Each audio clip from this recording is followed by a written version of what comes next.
ముందుగా దేవుడి నామానికి వందనాలు, దేవునికి స్తోత్రాలు. మీ అందరికీ వందనాలండి. వాక్యమే దేవుడు, దేవుడే వాక్యం.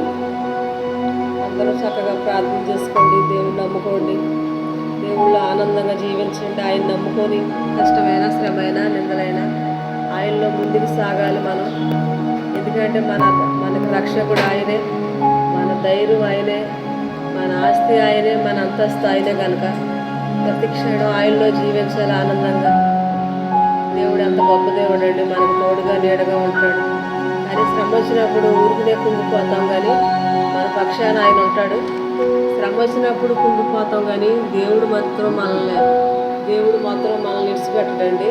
అంత మంచి దేవుడు, గొప్ప దేవుడు మనకు తోడుగా ఉన్నాడు. కనుక మనం హాయిగా జీవించి ఆయనలో ఆనందంగా, సంతోషంగా, శ్రమైన హాయిగా బ్రతకొచ్చు. ఎందుకంటే కోట్ల కంటే గొప్పడు మన దగ్గర ఉన్నాడు. ఎవరు విడిచిపెట్టినా కానీ దేవుడు మాత్రం మనల్ని అసలు విడిచిపెట్టడండి.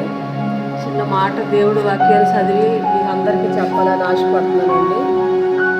2వ రాజుల గ్రంథం నుంచి 20 నుంచి 5 వరకు అండి. కన్నీరు విడుచుట నేను చూసి తిని నీ ప్రార్థన నేను అంగీకరించి ఉన్నాను అని దేవుడు మనతో చక్కగా మాట్లాడుతున్నాడండి. ఎంత గొప్ప దేవుడు అండి ఆయన. మన కన్నీరు చూసి, మన శ్రమను చూసి, మన బాధను చూసి ప్రతి క్షణం మనకి వెన్ను తట్టి మనకు తోడుగా ఉంటాడండి. దేవుళ్ళ ఆనందంగా హాయిగా జీవించండి. మీ అందరూ చక్కగా ఆయన నమ్ముకోండి, ప్రార్థన చేసుకోండి. దేవుడే మనకు తోడు, ఆయనే మనకు దిక్కండి.